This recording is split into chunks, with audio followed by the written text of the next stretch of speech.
Welcome to Dolphin Dive Daily, your go-to spot for everything Miami Dolphins. If you bleed aqua and orange, hit that subscribe button and join the pod. The Miami Dolphins enter the 2025 NFL Draft with a clear objective: enhance the team's size and strength with a pressing need for defensive line depth. The Dolphins made key moves to address that, starting with the selection of Michigan defensive tackle Kenneth Grant, a massive presence at 331 pounds at 13th overall.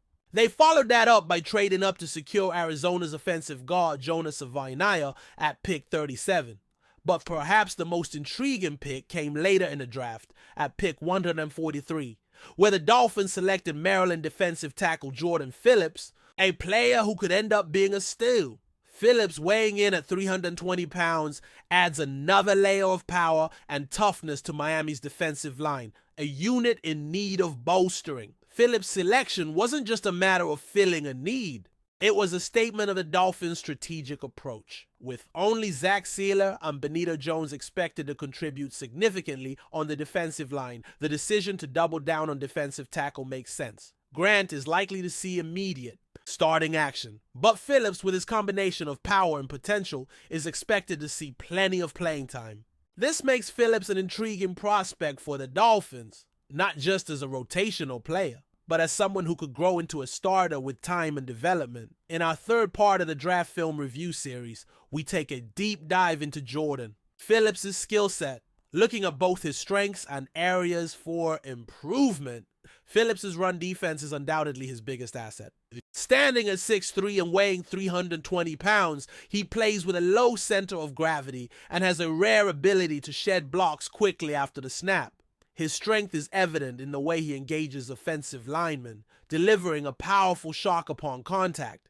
That disrupts plays. It's rare for a player of Phillips' age, just 20 years old, to show such polish against the run, and his background as a wrestler and weightlifter certainly plays a role in his impressive physicality. One of the standout qualities of Phillips' game is his ability to handle double teams effectively. While many defensive tackles struggle when faced with two blockers, Phillips excels at stalling them out and working his way into the backfield. His 665-pound squat and 365-pound power clean, both of which were highlighted in Bruce Feldman's Hail College Football Freaks list, speak to his exceptional strength, and those numbers translate directly to his ability to defeat double teams at the collegiate level.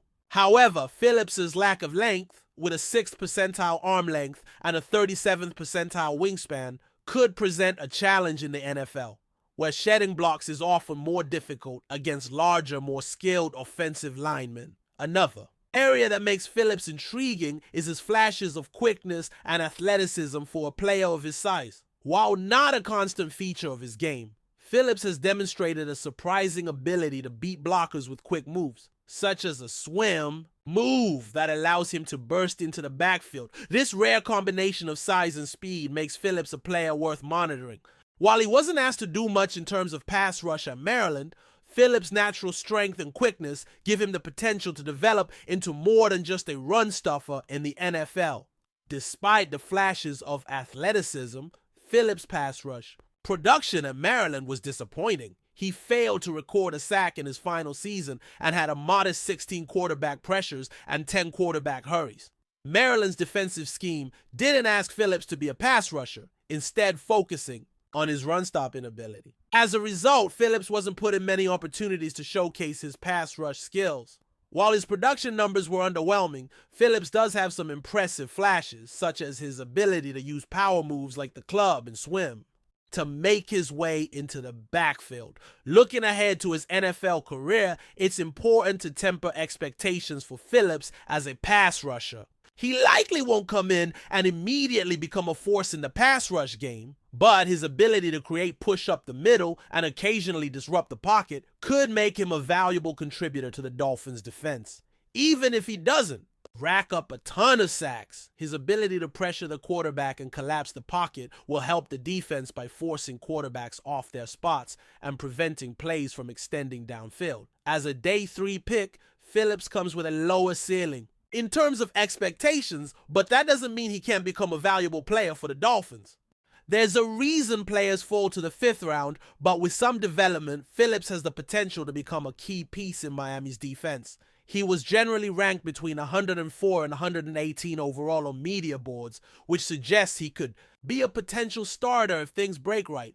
The Dolphins took advantage of his fall, securing him with the 143rd overall pick, making it one of the more interesting selections of the draft. Phillips' selection also aligns with the Dolphins' broader strategy of acquiring tough physical players. General manager Chris Greer and head coach Mike McDaniel have both spoken about the team's need to shift narratives surrounding their toughness, and Phillips fits that mold perfectly. He joins a growing list of Dolphins players known for their physicality, including Kenneth Grant, Jonas Avinea, and James Daniels. Phillips' selection also reflects the team's emphasis on high-character players, as evidenced by his winning the Pat Tillman Award at the East-West Shrine Bowl, an honor given to players who embody character, intelligence, sportsmanship, and service. While it's unlikely Phillips will make a major impact in the stat sheets or dominate the highlight reels, he brings a much-needed skill set to the Dolphins' defense. At worst, he will be a reliable rotational player, capable of contributing on early downs and helping the Dolphins improve their run defense. At best, Phillips could develop into a starter, providing Miami with a versatile interior defender who can hold up against the run and occasionally disrupt the pass game. In the end, the Dolphins got solid value by selecting Phillips at pick 143. A selection that addresses both a position of need and the team's desire for physicality. Phillips might not be a household name right now, but his development could make him an important player in the coming seasons. If he continues to grow and refine his skills, the Dolphins could have found a long-term solution for their defensive line, all while picking up a potential starter in the 5th round. Still with us? Then show some love. Hit that like button. Let us know in the comments, what's your take on the Fins this week? The Miami Dolphins, once a symbol of explosive offense and camaraderie, now find themselves entangled in a storm of internal discord that could threaten the very foundation of their franchise. The latest chapter in what is quickly becoming one of the NFL's most turbulent locker room dramas unfolded this week, when Jalen Waddle, the dynamic wide receiver and one half of Miami's feared receiving duo, dropped a bombshell that has sent shockwaves through the league. In a stunning and emotional statement, Waddle revealed that he will no longer share the field with Tyreek Hill as a Dolphin, not because of injury, not because of a trade, but because of something far deeper, a personal and professional rift that appears irreparable. Let's rewind for a moment. This is the same Jalen Waddle who, alongside Tyreek Hill, formed one of the most electrifying wide receiver tandems in recent memory. Their speed, route running, and big play potential turned heads across the NFL. Defenses feared them. Analysts praised them. Fans adored them. Together, they shattered expectations and redefined Miami's offensive identity. But beneath the surface, something was brewing. And now it has boiled over. Sources close to the team have confirmed that tensions between Waddle and Hill have been escalating for months. What began as subtle signs, skipped team dinners, distant body language on the sidelines, lack of on-field chemistry late in the season, now appears to have reached a point of no return. According to insiders, the breaking point came during a heated argument behind closed doors shortly after the Dolphins' playoff collapse. Words were exchanged, accusations flew, and in the days that followed, the air between the two stars grew colder than ever. Jalen Waddle, typically soft-spoken and diplomatic in his media appearances, finally broke his silence. In an interview that aired late Tuesday evening, Waddle didn't mince words. "I've got love for Tyreek as a player," he began, his tone measured but firm. But sometimes things go beyond football. Sometimes working with someone becomes toxic. I can't go out there and give my all when the energy around me is off. I can't pretend everything's cool when it's not. I won't be lining up next to him anymore. That's my decision. The reaction from fans was immediate. Social media exploded. Some backed Waddle, applauding his courage to speak out and prioritize mental well-being and team culture. Others were stunned, questioning what could have possibly gone so wrong between two of the league's most celebrated playmakers. As of now, the Dolphins front office has yet to release an official statement, but sources within the organization have confirmed emergency meetings are taking place to discuss the future of both players. Tyreek Hill, for his part, has remained unusually quiet. Known for his brash confidence and active social media presence, Hill has not responded directly to Waddle's comments. However, cryptic tweets over the past week, including one that read, "Loyalty ain't what it used to be," and another that simply said, "Silence speaks volumes," suggest he was bracing for a public fallout. This situation places the Dolphins in an incredibly difficult position. Do they attempt to mediate and salvage what's left of this relationship for the sake of the team's offensive continuity, or do they accept the reality that one of their star wideouts may have to go?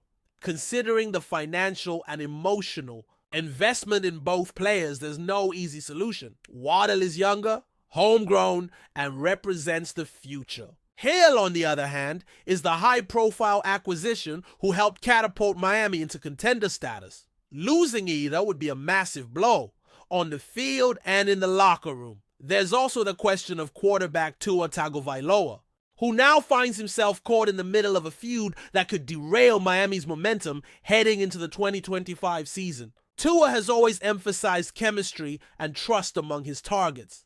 And while he's remained diplomatic in public, there's little doubt that this drama will test his leadership and patience. Insiders suggest that Waddle's comments were not spontaneous. In fact, the decision to speak out may have come after failed attempts by Dolphins leadership to mediate between the two stars. One source claimed that head coach Mike McDaniel tried multiple times during the offseason to bring the duo together for private meetings with limited success. At one point, both Waddle and Hill reportedly refused to attend voluntary workouts if the other was present. What's clear now is that the Dolphins' offseason plans have been thrown into chaos. The front office, already dealing with contract negotiations and draft evaluations, must now consider the real possibility of trading one of its most prized assets. And in an offseason where Miami hoped to add pieces to strengthen its playoff push, the team now faces the grim prospect of breaking apart its core. Some teams around the league are already circling like sharks, sensing an opportunity. Several franchises in need of a game-changing wide receiver are said to be monitoring the situation closely. Waddle, with his youth production and untapped potential, would command a massive return on the trade market. Hill, despite his age and contract, remains one of the most dangerous weapons in the NFL. Either player could shift the balance of power in a heartbeat. But for Miami fans, the news is a gut punch. After years of rebuilding, stockpiling talent, and finally seeing a legitimate playoff window open, this internal meltdown is a nightmare scenario. What was supposed to be the dawn of a new era now feels like the unraveling of something special. And at the center of it all are two of the most talented players to ever wear a Dolphins uniform, now unwilling to share that uniform any longer. The NFL is no stranger to diva wide receivers, personality clashes, or locker room disputes. But this one hits differently.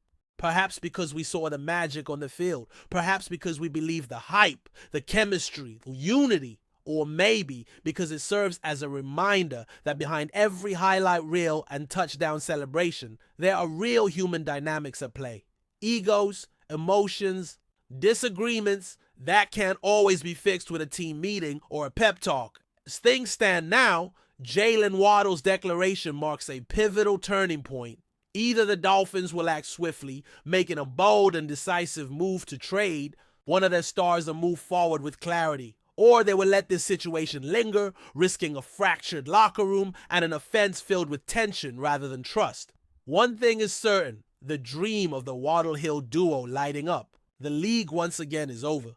And for a franchise that dared to dream big, that reality is as painful as it is undeniable. In the coming days, all eyes will be on Miami. Reporters will chase every whisper. Fans will dissect every cryptic post. And NFL executives will begin making calls. The Dolphins may not have wanted this moment, but it's here. And how they respond would define not just their season, but possibly the next era of their franchise. That's a wrap for today's dive. If you're loving the content, share it with a fellow Dolphins fan, hit subscribe, and turn on notifications so you never miss a splash. Fins up.